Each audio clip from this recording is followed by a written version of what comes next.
प्रभूची स्तुती असू दे. प्रभूच्या नावाला गौरव देऊया. आपण परमेश्वराची उपकार स्तुती करूया. परमेश्वराला नावाला धन्यवाद देऊया. आज प्रभूने तुम्हामध्ये येऊन प्रभूची वचनाची जी सेवा करायची आहे ती करण्यासाठी मला परत एकदा संधी दिलेली आहे. याबद्दल मी परमेश्वराच्या नावाला धन्यवाद देते. आज आपण 40 दिवसाच्या उपवासामध्ये आपण आहोत, नाही का? आणि हे 40 दिवसाचे उपवास हे काय आहे, ते मानव निर्मित आहेत. म्हणजे मनुष्याने हे 40 दिवस उपवास करायचे किंवा चालू केलेले आहेत. आणि ह्याबद्दल आज आपण थोडंसं वचनाकडे जाऊन आपण थोडं मनन करणार आहोत. आणि आपल्या सर्वांना हे माहीत पण आहे, ज्यांना माहीत नाही त्यांच्यासाठी मी सांगत आहे. 40 दिवसाचे उपवास आपल्या दरवर्षी आपण करतो, नाही का? प्रत्येक वर्षी हे उपवास येतात आणि आपण हे रूढीप्रमाणे आपण हे करत असतो. आपल्या दररोजच्या व्यवहारात आणि संभाषणात काही आपण आकडे वापरतो, नाही का? जसं की मी तुला किती वेळा सांगितलं, तू माझं काय ऐकत नाही. मी तुला 100 वेळा सांगते तरी तू ऐकत नाहीस. किंवा मी 56 पावसाळे पाहिले, किंवा मी किती तरी मी अनुभवी आहे. बर, तुमचं काम आता 2-4 दिवसांनी होईल. असे वेगवेगळ्या प्रकारचे आकडे आपल्या जीवनात आपण रोजच काय करत असतो, वापरत असतो. आणि त्याचप्रमाणे पवित्र शास्त्रामध्ये हा 40 हा आकडा हा वेगवेगळ्या संदर्भामध्ये आढळतो. म्हणजे 40 वर्ष, 40 दिवस, 40 रात्र असा उल्लेख पवित्र शास्त्रामध्ये वारंवार आलेला आहे. आणि वेगवेगळ्या पवित्र शास्त्राच्या लेखकांनी ह्याचा उल्लेख वेगवेगळ्या ठिकाणी केलेला आहे. पण परमेश्वराने स्वतः देखील हे 40 हा शब्द वापरला आहे. जसं परमेश्वराने नोहाला म्हणाला काय, मी पृथ्वीवर 40 दिवस आणि 40 रात्र पाऊस पाडीन. आणि ह्याचा उल्लेख उत्पत्तीच्या 7व्या अध्यायामध्ये आणि 4थ्या वचनामध्ये केलेला आहे. म्हणून पवित्र शास्त्रात 40 हा आकडा हा एक विशिष्ट संख्या असल्याचं आपण मानतो. आणि प्रभू येशूने त्याचं पृथ्वीवरचं सेवा कार्य करण्यापूर्वी अरण्यात राहून 40 दिवस आणि 40 रात्र काय केला, त्याने उपवास पण केले. आपण पाहू शकतो मत्थ्याच्या 4थ्या अध्यायात, लुकाच्या 4थ्या अध्यायात आणि 1 ते 10, 1 ते 15 असे ह्या वचनामध्ये त्याचा उल्लेख केलेला आहे. आणि सैतानाने पण त्याला प्रश्न घातलेला आहे की तू जर देवाचा पुत्र आहेस तर ह्या दगडाच्या भाकरी व्हाव्यात म्हणून आज्ञा कर. आणि येशूने त्याला काय दिलेलं आहे, उत्तर दिलेलं आहे. काय सांगितलेलं आहे, मनुष्यकळ भाकरीने नाही तर देवाच्या मुखातून निघणाऱ्या प्रत्येक शब्दाने वाचेल असं लिहिलेलं आहे. आणि प्रभू येशूने सैतानाला ज्या शब्दांची आठवण करून दिली ती मुळात मोशेंनी पण असंच बोललेलं आहे. अनुवादाच्या 8व्या अध्यायामध्ये आणि योहानाच्या 6 आणि 32 मध्ये येशू ख्रिस्ताने त्याचा उल्लेख केलेला आहे. मोशेने सलग 40 दिवस आणि 40 रात्र उपवास केला, आणि तोही एकदा नाही तर त्यांनी 2दा केला. आपण पाहू शकतो अनुवादाच्या 9व्या अध्यायात 9वा वचन आणि 18व्या वचनामध्ये ह्याचा उल्लेख केलेला आहे. आणि आता जर बघायला गेलं तर माणसं लागोपाठ 40 दिवस अन्न वाचून आणि 40 दिवस आणि 40 रात्र उपवास करू शकतात का? न अन्न खाता नाही. पण मोशेने काय केलं, अन्नाशिवाय तो जगला. कारण तो देवाच्या निकट सानिध्यामध्ये होता आणि देवाचं तो बोलणं स्वतः ऐकत होता. आणि त्याप्रमाणे प्रभू येशूने निर्जल आणि निर्जल अशा त्या अरण्यामध्ये असताना देखील देवाचा आत्मा त्याच्याबरोबर होता. म्हणून 40 दिवसाचा उपवास काळ पाळताना देवाची प्रार्थना करणं, देवाचे वचन ऐकणं, वाचणं, अभ्यास करणं, समजावून घेणं हे महत्वाचं आहे. आणि आताच मी म्हटलं की हे काय आहे, उपवास हे मनुष्य निर्मित आहेत. तर मनुष्य निर्मित कसे आहे, तर आपण पाहतो की येशूचं दुःख सहन आणि वधस्तंभावर जाणं यासाठी नियमित उपवास करायला सुरुवात केली. कधी? बुधवार आणि शुक्रवार. आपण उपवासाची सुरुवात बुधवारी होते किंवा ॲश वेडनेसडे, राखेचा बुधवार असं आपण म्हणतो ना. म्हणून काही लोकांनी हा बुधवार घेतलेला आहे. आणि उपवासाचे जे दुःख सहनाचा जो म्हणजे येशू ख्रिस्त वधस्तंभावर गेला ते शुक्रवार, आणि तो शुक्रवार धरून असे लोक हे उपवासाचे दिवस ठरवू लागले आणि ते उपवास करत आहेत, बुधवार आणि शुक्रवार. आणि येशू म्हणाला की वराड्याबरोबर वर आहे तोपर्यंत ते शोक करणं शक्य आहे का?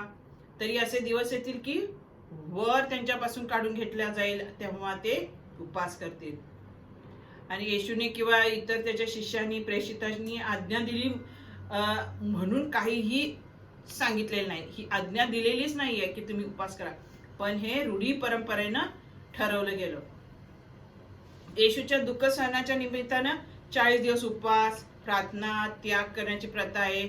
आणि त्यामध्ये असा हेतू आहे की येशूचं मरण, पुनरुत्थान किंवा जो पवित्र आठवडा आहे तो पाळण्याची तयारी करणं हे आहे. आणि ह्याला विरुद्ध पण विरुद्ध मार्टिन लुथर जो धर्म सुधारणा करणार होता प्रोटेस्टंट ख्रिस्ती लोकांच्या मंडळात, उपवास करणं ही त्यांनी काय केली, एक ऐच्छिक बाब ठेवली. म्हणजे तुम्ही केलंच पाहिजे असं सांगितलं नाही, तुम्हाला करायचं करा, नसेल करायचं तर नका करू. पुन्हा वरही 40 दिवस आणि 40 दिवस उपवास करण्याचं बंधन घातलेलं नाही. आणि हे फक्त मनुष्याने बनवलेलं आहे. आणि संत पावलांनी पण गलती करायच्या 4थ्या अध्यायात आणि 8 ते 11 मध्ये लिहिलेलं आहे, तथापि पूर्वी तुम्ही देवाला ओळखत नव्हता तेव्हा जे वस्तुता देव नाही त्याचे गुलाम होता, पण आता तुम्ही देवाला ओळखता, किंबहुना देवाने तुमची ओळख करून घेतली आहे, तर मग दुर्बल, निसत्व अशा प्राथमिक शिक्षणाकडे तुम्ही पुन्हा कसे वळता? त्याचे गुलाम पुन्हा नव्याने होण्याची इच्छा हे करता का? वार, महिने, सणाचे काळ, वर्ष हे तुम्ही पाळता. तुमच्यासाठी मी केलेले श्रम कदाचित व्यर्थ झाले असतील अशी मला तुमच्या संबंधी भीती वाटते. इथे संत पाऊल काय म्हणत आहे, गलती येथील ख्रिस्ती मंडळीला सांगत आहे, आणि तुम्ही परराष्ट्रीय होता, म्हणजे तुम्ही पहिला विधर्मी होता. यहुद्यांच्या खऱ्या देवाची त्यांना ओळख नव्हती, पण देवानेच तुमची ओळख करून घेतली. आणि पूर्वीच्या रूढी परंपरा आणि यहुदी लोकांच्या रूढी परंपरा, सण इत्यादी पाळण्याची तुम्हाला गरज नाहीये. येशू ख्रिस्ताला स्वीकारल्यानंतर मनुष्य ख्रिस्ताच्या ठाई या सर्व जे प्राथमिक स्वरूपाच्या धार्मिक गुलामगिरीतून काय होतो, तो स्वतंत्र होतो. त्याला दिलेल्या पवित्र आत्म्याच्या दानाच्या सहाय्याने तो नव्या कराराप्रमाणे येशूच्या आणि त्याच्या शिक्षणानुसार किंवा शिकवणीनुसार चालण्याचा प्रयत्न करतो. आणि आज आपण ही तसंच केलं पाहिजे. ह्या ज्या जुन्या पारंपरिक ज्या रूढी आहेत त्या आपण पाळल्या नाही पाहिजे. आणि येशूच्या नव्या कराराचं जे शिकवण आहे त्याप्रमाणे आपण चाललं पाहिजे. आणि कलसेकराच्या 2ऱ्या अध्यायात आणि 20 ते 23 मध्ये काय लिहिलेलं आहे, तुम्ही जगाच्या प्राथमिक शिक्षणास ख्रिस्ताबरोबर मेला आहात, तर जगात जगत असल्यासारखे विधींच्या स्वाधीन का होता? म्हणजे हाती धरू नका, चोखू नका, स्पर्श करू नका अशा प्रकारचे उपभोगाने नष्ट होणाऱ्या वस्तूविषयी माणसाच्या आज्ञांचे व शिक्षणाचे जे विधी आहेत त्यांच्या स्वाधीन का होता? ह्याला स्वेच्छेने योजलेली उपासना, लीनता, देहदंडन यावरून ज्ञान म्हणतात खरे, तरी देह स्वभावाच्या लालसेला प्रतिबंध करण्याची त्याची योग्यता नाही. कलसेकरांनाही तो हेच सांगत आहे की जसं गलती करायच्या इथल्या लोकांना त्यांनी ते सांगितले, तसं कलसेकरांनाही तो हेच सांगत आहे की यहुदी धर्माचे नियम, रूढी परंपरा ह्या प्राथमिक स्वरूपाच्या धार्मिक शिक्षणात मोडतात. हे सगळ्या प्राथमिक शिक्षणामध्ये मोडतात. ह्यांना देह स्वभावाच्या लालसेला प्रतिबंध करण्याची योग्यता नाही. देह स्वभावातील पाप, आजार, देह स्वभावाला मोह घालून प्रवृत्त करणाऱ्या सैतान यावर विजय मिळवायचा आहे. आणि तो खरा विजय येशू ख्रिस्त देऊ शकतो. आणि ह्या सगळ्या जगिक रूढी आहेत, जगिक जे स्वभाव आहे, देह स्वभाव, ह्यावर विजय कोण मिळू शकतो? खरा विजय येशू ख्रिस्तच तो तुम्हाला आणि मला देऊ शकतो. तरी लोक स्वेच्छेने विविध प्रसंगी विविध कारणासाठी उपवास करीत असतात, नाही का? वेगवेगळ्या प्रसंगासाठी, वेगवेगळ्या कारणासाठी लोक काय करतात? उपवास करतात. काही म्हणतात की मला काम पाहिजे, मी उपवास करतो. मला आरोग्य पाहिजे, मी उपवास करतो. मला लेकरू व्हायचंय, मला उपवास करतो. हो, ती गोष्ट चांगली आहे की तुम्ही अधिक प्रार्थनेमध्ये राहा.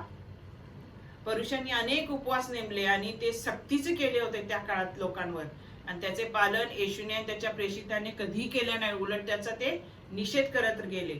येशूने आणि प्रेषितांनी काय केलेलं आहे? नव्या कराराच्या शिकवणीनुसार परंतु कारणासाठी उपवास करावे कसे अशी देवाची इच्छा आहे. स्वयंस्फूर्ती पद्धतीने स्वतःच्या मनाने तुम्हाला इच्छेने तुम्हाला जर करायचं असेल तर तुम्ही करू शकता. ज्या वेळेस आपले दुःख, अडचणी, आजार किंवा अपयश देवाने दूर करून आपल्याला आशीर्वाद द्यावा किंवा प्रभू सेवेत आपल्याला आध्यात्मिक युद्ध जे करण्यासाठी सामर्थ्य द्यावे असे वाटते, तेव्हा प्रासंगिक आपण उपवास आणि प्रार्थना कराव्या. परंतु त्यात कसलीही बळजबरी नाही किंवा त्याच्यावर बळजबरी करता कामा नाही. आठवड्यातून नेमलेले जे बुधवार आहेत, शुक्रवार आहेत उपवासाचे, हे पुनरुत्थानाच्या सणाआधी केले जाणारे 40 दिवसाचे उपवास हे मानव निर्मित आहेत. त्यांना पवित्र शास्त्राचा कोणताही आधार नाही आहे. नियमित केलेले धार्मिक कृत्य किंवा रूढी म्हणून केलेले उपवास देवाला मान्य होत नाही. नियमित केलेले धार्मिक कृत्य किंवा रूढी म्हणून करायचं त्यासाठी देवबाप काय करतो, उपवासाला मान्यता देत नाही. श्रोत्यांनो, तुम्ही प्रभू येशू ख्रिस्ताला तारणारा प्रभू म्हणून स्वीकारले असेल तर केवळ 40 दिवसातच नाही तर जेव्हा पापाची जाणीव होईल तेव्हा लगेचच पश्चाताप करा आणि काही वाईट जर सवयी असतील तर त्या सोडून द्या. पापांची क्षमा झाल्यावर तुम्ही ती खात्री करून घ्या, म्हणजे देव तुम्हाला आशीर्वाद देईल. आणि 40 दिवस उपवास करणं बंधकारक असल्याचं पवित्र शास्त्रात कुठेही नमूद केलेलं नाही आहे. केवळ ह्या रूढी आणि परंपराच आहेत. ह्यापासून तुम्ही सावध असा. जे येशू ख्रिस्ताने जी शिकवण दिलेली आहे त्या शिकवणीमध्ये तुम्ही चालत राहा. आणि आज जे इथं ऐकणार आहेत त्या सर्वांना परमेश्वर ह्या उपवासाच्या दिवसात आशीर्वादित करू. धन्यवाद. आमेन.